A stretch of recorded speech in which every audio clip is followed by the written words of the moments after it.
अब इन जिन जिन चरणों ने आघात करके फणों को तोड़ा, वही चरण उन फणों में अमृत भरकर अब उन्हें स्वस्थ कर रहे हैं। वही रोग था, वही दवा। तो भगवान नीचे नहीं उतरे। उन्होंने कहा, भाई अभी इसके सिर पर तो हम थे, पर इसको आनंद नहीं आता, दुखी था, ये शत्रुभावापन्न था, और हमारे तीव्र पदाघात से ये बेचारा जर्जर हो रहा था। तो भगवान परम करुणामय ब्रजेंद्र नंदन, सारे अपराध उसके दूर हो गए।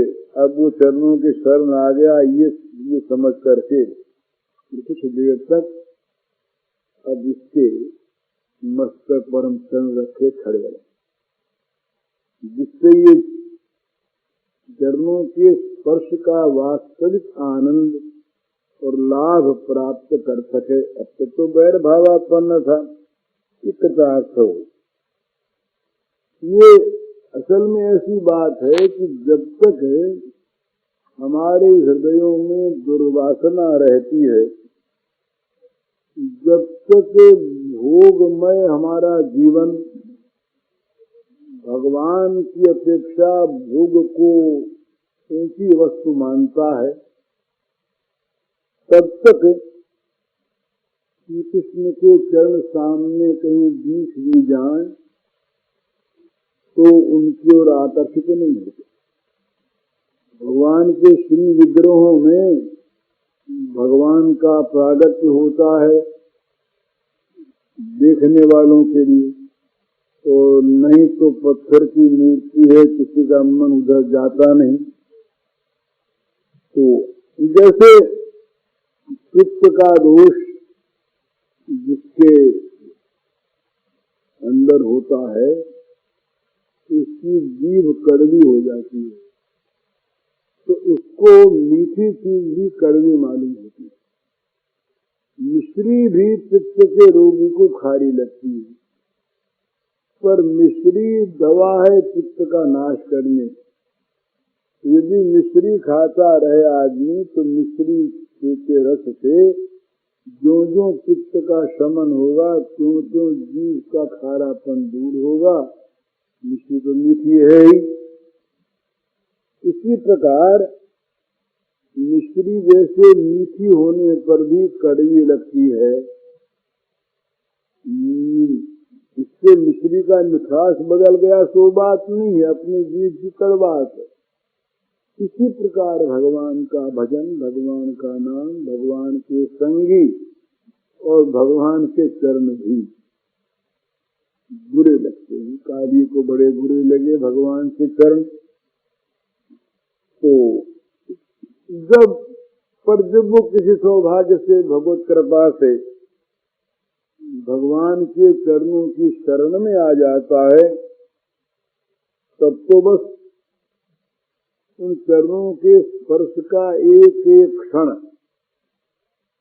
बल्कि चरणों के स्पर्श की कल्पना भी यदि हो जाए तो वो भी, कभी चरण स्पर्श अवश्य प्राप्त होंगे, इस प्रकार की आशा भी हो जाए तो वो भी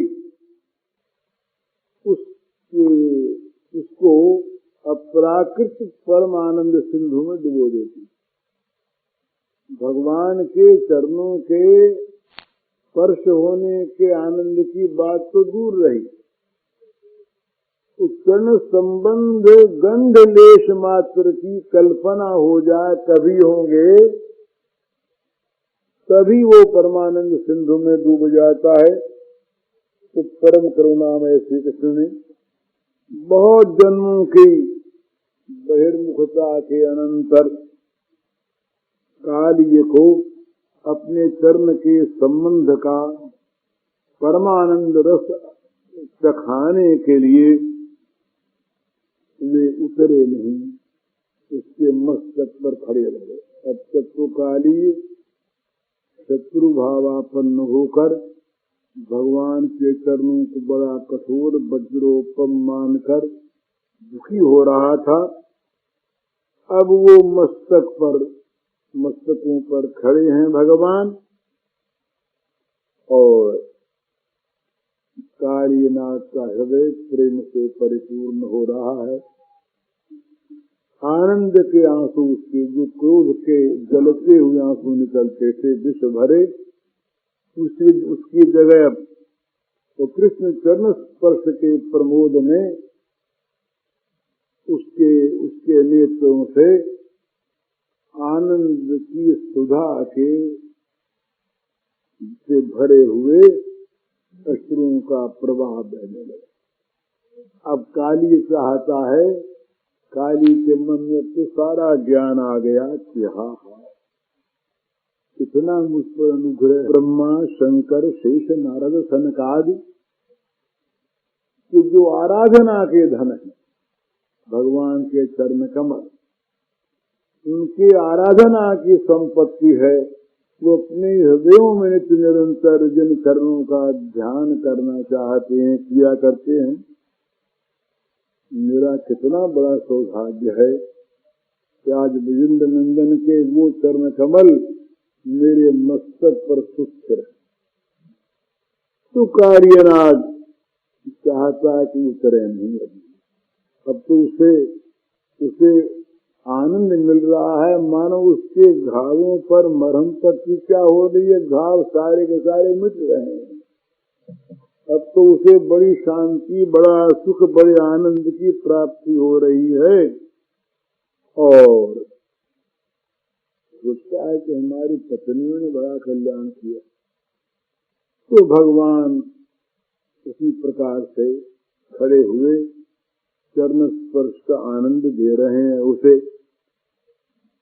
अब कार्य पत्नियों की जो स्थिति थी वो ये थी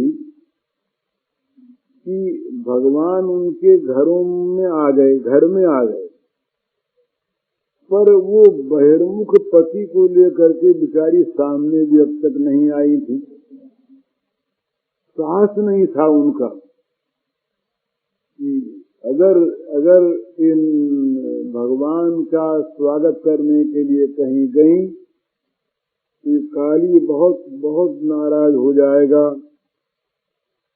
तो वो दूर खड़ी प्रार्थना कर रही थी और ये भी देख रही थी भगवान के चरण प्रहार से कि पति का अपराध जो है वो मोचन हो रहा है, गर्भ खंडन हो रहा है, विष के दोष का मार्जन हो रहा है।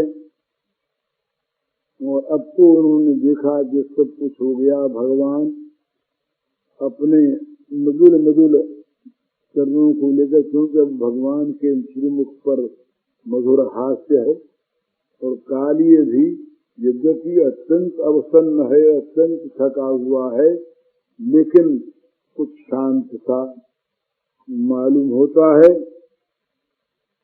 तो काली पत्नियां सब दूर खड़ी ये सब देख रही थी। अब भगवान ने चाहा, भगवान का संकल्प हुआ कि वो देवियां सब आ जाएं।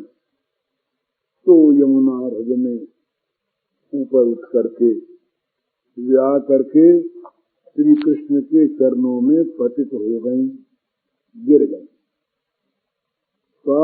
तम सुविघ्न मनसोथ पृष्ठतारभा कायम निधाय भूमि भूत प्रतिम प्रणय मुहु साध्वक्तांजलि पुटा समलस्य भर्तुर मोक्षे तव शरणदम शरणम प्रपन्ना। उन्होंने जमीन पर गिराकर दंडवत भगवान को प्रणाम किया।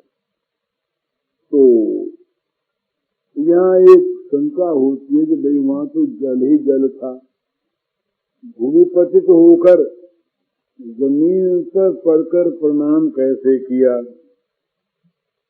तो कहते हैं कि या तो पहले से ही कोई वहां पर द्वीप था, जिस द्वीप के चारों ओर जल था, उसमें कार्य रहता था, या वहां पर कोई द्वीप उस समय प्रकट हो गया होगा, तो चरणों में पड़कर इन्होंने प्रणाम किया और मन में इनके विचित्र भावनाएं पैदा हो रही।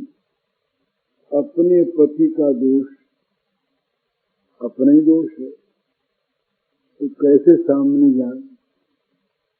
हमारे घर का स्वामी, हम जिनकी अनुगामिनी हैं, वो आपका इतना तिरस्कार अपमान कर चुका है, तो कैसे सामने जाए? दूसरी ओर ये भी उनके मन में भाव आ रहा है कि ये भगवान तो कृपामयी हैं, इन्होंने कृपा करके ही हमारे स्वामी को दोष मुक्त करने के लिए ही इस जल में, इस विष भरे जल में कूदने की कृपा की, और इन्होंने जो पदाघात किया हमारे पति के मस्तकों पर, ये पदाघात जो है ये यद्यपि बुरी चीज है, इससे दोषों का नाश हो गया।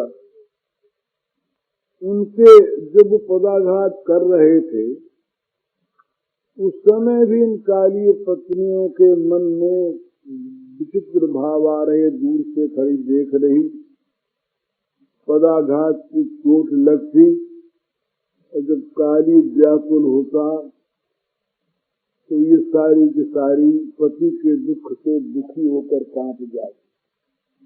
हाय हाय, कितना उनको कष्ट हो रहा है, स्वाभाविक।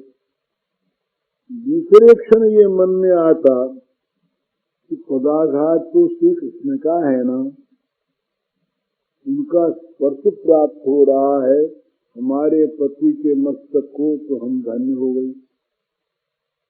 फिर तीसरा भाव आता, जब ये देखती कि ये पति तो हमारा मृतप्राय हो गया, बार बार मूर्छित सा हो रहा है, तब मन में आता, बड़ी आस्तिक रही कि यदि भगवान के चरणों की चोट से हमारे पति का मरण हो गया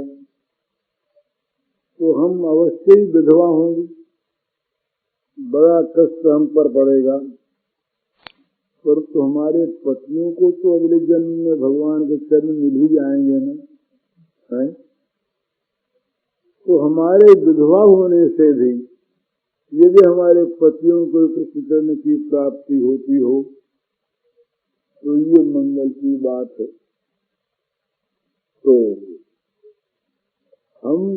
हम पति बिना की हो जाएंगे, हमारा ऐहिक जीवन दुखमय हो जाएगा, हम पति की सेवा नहीं कर सकेंगे, पर हमारे पति को तो सदगति भगवत चरणारविंद का आश्रय मिल ही जाएगा, ये भाव आता। दूसरे क्षण ये भाव आता कि कहीं भगवान की कृपा से इनका ये दोष निकल जाए और ये हमारे पति भगवान के चरणों के आश्रित हो जाएं, और भगवान कृपा करके कुछ दिन इनको जीवन और दे दें, तो हमें इनकी सेवा करने का, इनके साथ मिलकर भगवान का भजन करने का सौभाग्य मिल जाए। तो अब देखा उन्होंने, भक्त वत्सल भगवान श्री कृष्ण ने उनकी मनोवासना तो पूर्ण कर दी, उसके दोष का मार्जन हो गया, वो भक्त बन गया और वो विधवा भी नहीं हुई, अब तक वो जी रहा है। तो और फिर कितनी कृपा की कि अब अपने मृदुल मृदुल चरणों को इसके मस्तक पर रखे हुए अभी खड़े हैं, पदाघात से चोट पहुंचा रहे थे, वही भगवान के चरण अब अत्यंत मृदु सुकोमल कुसुम कोमल होकर और वो अपने उन चरणों से अमृत धारा को सींच कर मानो उसके मस्तकों को सबको वेदनाहीन पीड़ाहीन सुखी आनंदमय बना रहे हैं और बड़े प्रसन्न हैं। उनकी तरफ कालियानाथ की पत्नियों ने देखा तो उनको बड़ा सुख मिला, बड़ा सौभाग्य है। अब वो सामने आई, कोई बात नहीं, भगवान प्रसन्न है, मांगना तो ठीक नहीं, पर 4 बजे कह दें कि महाराज कृपा की आपने, तो जहाँ इसके अपराधों को क्षमा किया वहीं कुछ दिनों के लिए इसके प्राण भी रख दीजिए। तो बड़ी बेचारी ग्रस्त हो रही थी ना उस समय। जब ये पति को दुर्दशा देखी उन्होंने, तो उस समय वो नारी रूप में थी, तो इतनी बुरी दशा हो गई थी उनकी कि उनके कपड़ों का कहीं पता नहीं, जैसे दुख में शोक में कपड़े अस्त व्यस्त हो जाते हैं, इस प्रकार श्रसद वसन भूषण केशबंधा, उनके कपड़े सब अस्त व्यस्त हो गए थे। उनके केश सारे खुले हुए बिखरे रूखे हो गए थे, गहनों का कहीं कोई पता उता था ही नहीं। इस प्रकार की स्थिति में ही उन्होंने अपने को ठीक से कपड़े उपड़ों को ठीक नहीं किया, वैसे के वैसे ही पति की प्राण रक्षा के लिए व्याकुल होकर वे जगतपति के चरणों में उपस्थित हो गई आकर के। अब उन्होंने आकर देखा कि उनका चिर बहिर्मुख नित्य जो भगवान से विरोध रखता था, बहिर्मुख था, वो पति काली आज भगवान के चरणाघात से अत्यंत अवसन्न हो रहा है। फल उसके सब टूट गए हैं और मानो मुमूर्षु अवस्था में मरणासन्न है। काली पत्नियों के मन में जहाँ एक ओर भगवान के चरणों की प्राप्ति इनको हो गई, हम विधवा हो जाएंगे तब भी इनको तो भगवत चरणारविंद की प्राप्ति हो जाएगी, ये जहाँ सुख है वहाँ उसकी पीड़ा का दुख भी है। पतिव्रता पत्नियां हैं,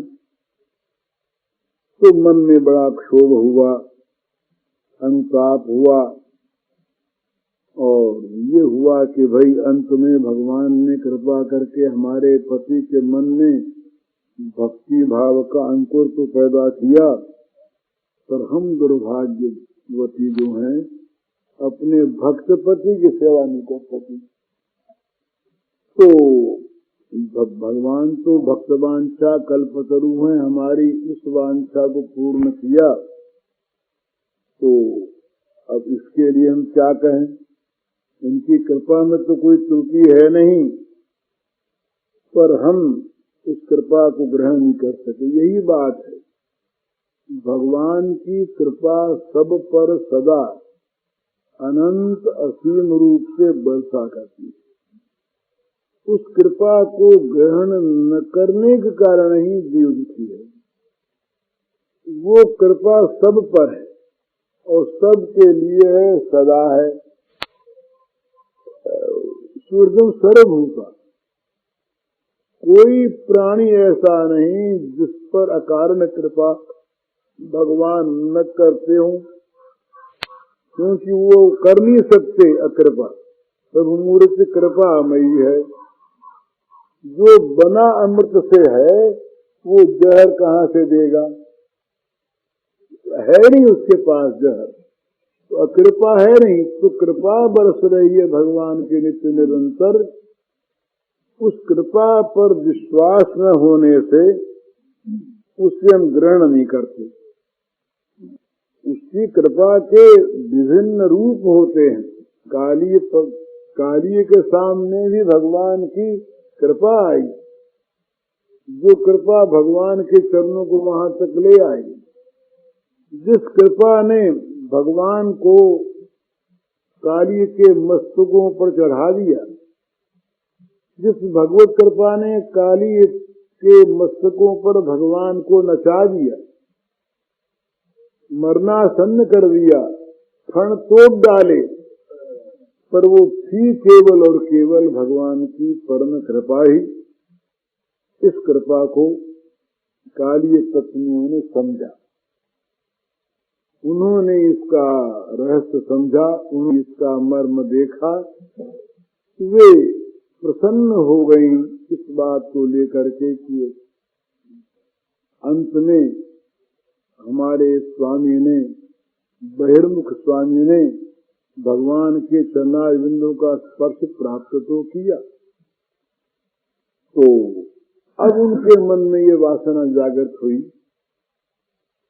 ये वासना निज सुख के लिए नहीं, पर हमारा पति ये अगर एक मुहूर्त भर भी और जीवित रह जाए तो हमारी भगवान श्री कृष्ण के कीर्तन की चीज को देख देख कर ये कीर्तन प्रिय हो गया है ना, तो इसको प्रसन्नता होगी अधिक, इसको प्रसन्नता अधिक हो जाए, इसलिए थोड़ी देर तक ये जीवित रहे और हम भी अपने भक्त पति की सेवा करने में समर्थ हों। अब तक सेवा की, पति की सेवा की, पर भक्त पति की सेवा करने का किसी को सौभाग्य हो जाए, भक्त की सेवा नहीं मिलती तो स्त्रियां बेचारी कहीं जा नहीं सकती, तो उनके लिए अगर पति भक्त हो जाए तो घर ही में देवता हो गए। तो काली पत्नियां मन में इस भाव को लेकर के उन्होंने क्या किया, बच्चों को आगे कर लिया और हाथ जोड़ करके भगवान के चरणों के सामने जाकर खड़ी हो गई। फिर दंडवत भूमि पर गिरकर उन्होंने प्रणाम किया और क्षमा प्रार्थना करने की इच्छा की। यद्यपि भगवान ही, अब भगवान के मन में आया, संत लोग होते हैं ना, ये दूसरों का दोष नहीं देखते, कि संत की उनके मन में आया कि हमारे पति बेचारे का दोष भी क्या है? ये सारा काम करते कराते तो ये हैं। एक स्थिति होती है जहाँ अपनेपन को भूल जाता है आदमी, अहंकार जहाँ नहीं रहता वहाँ भगवान ही करते, भगवान ही कराते। जैसे माया का सिद्धांत अच्छी तरह से समझ में आ जाए तो माया में होने वाले कार्य को, सबको माया जनित मानता है आदमी। और जैसे सर्वत्र भगवान ब्रह्म की व्याप्ति दिख पड़ने पर ये प्रतीत होता है कि ये जो कुछ कार्य हो रहे हैं गुण ही गुणों में वर्त रहे हैं। गुणा गुणेषु वर्तन्ते मत्वा न सज्जते, ये हम कुछ नहीं, इंद्रियाण इंद्रियार्थेषु वर्तन्ते धारयन्, ये हो जाता है। उसी प्रकार भक्त के हृदय में बड़ी सुंदर ये दृढ़ अनुभूति होती है कि जो कुछ भी ये लीला है, अच्छा बुरा, ये संहार सृजन, ये सारा का सारा उन लीलामय की अनोखी लीला है। उनकी लीला में ही ये अपराध और अपराध भंजन सारे होते हैं। तो ये हम नहीं सोच सकते इसको। जिनके मन में कामना वासना है, सुख की इच्छा है, अहंकार है, भोगों में आसक्ति है, वो तो ऐसा सोचते हैं तो अपने पापों का समर्थन करने के लिए वो एक बहाना ढूंढते हैं। उनके बात नहीं है, ये बात है भगवान ही सब कुछ करते कराते हैं उनके लिए, जहाँ अपने में करने कराने वाला कोई रह नहीं जाए। तो भगवान वो एक कथा आती है एक जगह कि एक कोई कहीं के राजा थे, उनको एक श्लोक इस रूप में स्मरण था, उसका आधा भाग कि भगवान तया ऋषि के हृदय स्थित है ना, यथा नियुक्तोस्मि तथा करोमि। हे ऋषिकेश, आप हमारे अंदर बैठे जो कुछ करवा रहे हैं वही हम कर रहे हैं। बात सच्ची। तो एक दिन वो कहीं जा रहे थे, तो राजा थे खेत वाखेत को, तो बाण चलाया, एक गाय के लग गया, तो गाय मर गई। तो गो हत्या राजा के पास आई। बड़ा पुण्यात्मा राजा, उसको स्पर्श तो नहीं कर सकी, दूर से खड़ी होकर उसने राजा से कहा कि अब हाँ हमें आप ग्रहण कीजिए। उन्होंने कहा तुम कौन हो? बोले मैं गो हत्या हूँ। तो क्यों ग्रहण करें? बोले आपने गाय को मारा है। तो उन्होंने कहा मैंने तो ये तो भगवान हृदय में स्थित है, वो जो कुछ कराते हैं तो करते हैं। तो गो हत्या ने कहा अच्छी बात है, मैं तो भगवान से के विधान से ही गो हत्या करने वाले के पास जाती और उस पर जाके लग जाती है। तो आपने नहीं, आपके भगवान ने किया, तो मैं वहां जाती हूँ।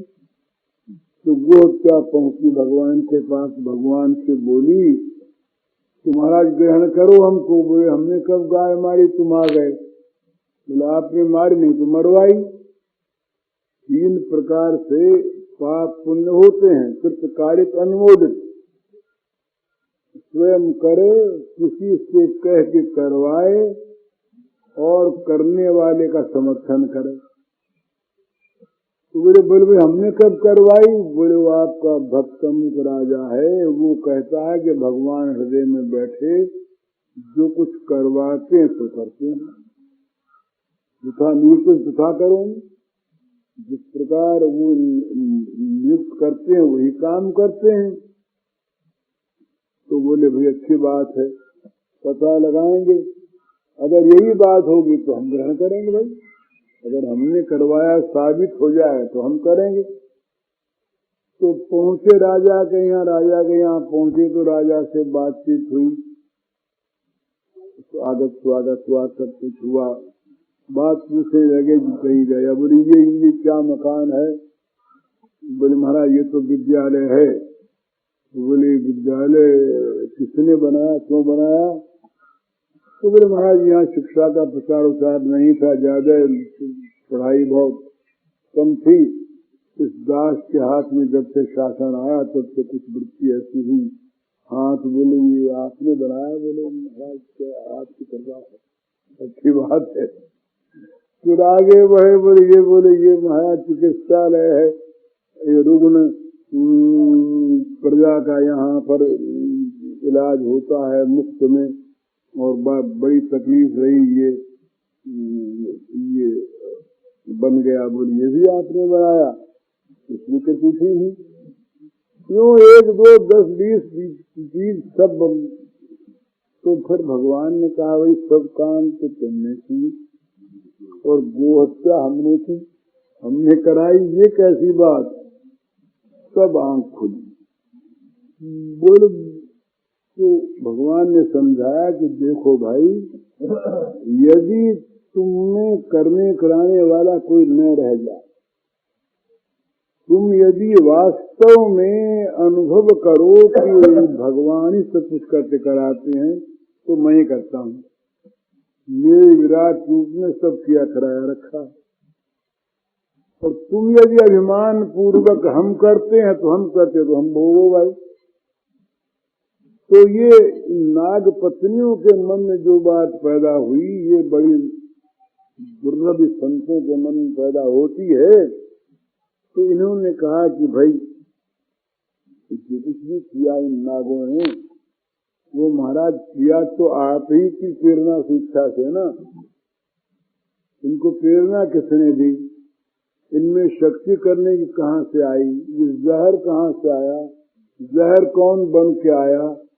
ये सब चीजें जो हैं ये देखने से मालूम होता है कि जो कुछ भी है ये सारा विश्व और विश्व के नियम और विश्व के आचार ये सब के सब तो आप में है। तो ये सोच करके उन्होंने सोचा कि इस बेचारे का कोई दोष भी नहीं।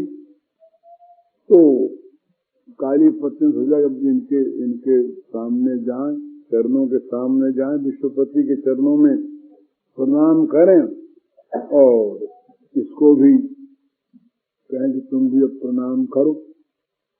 इसके बाद सारी पत्नियों की स्तुति है बड़ी सुंदर, भगवान के भक्तों का, प्रेमियों का। पूज्य श्री भाई जी के इस प्रवचन का शीर्षक है नाग पत्नियों पर अनुग्रह भाग 5 और इसका कैसेट संख्या है 258।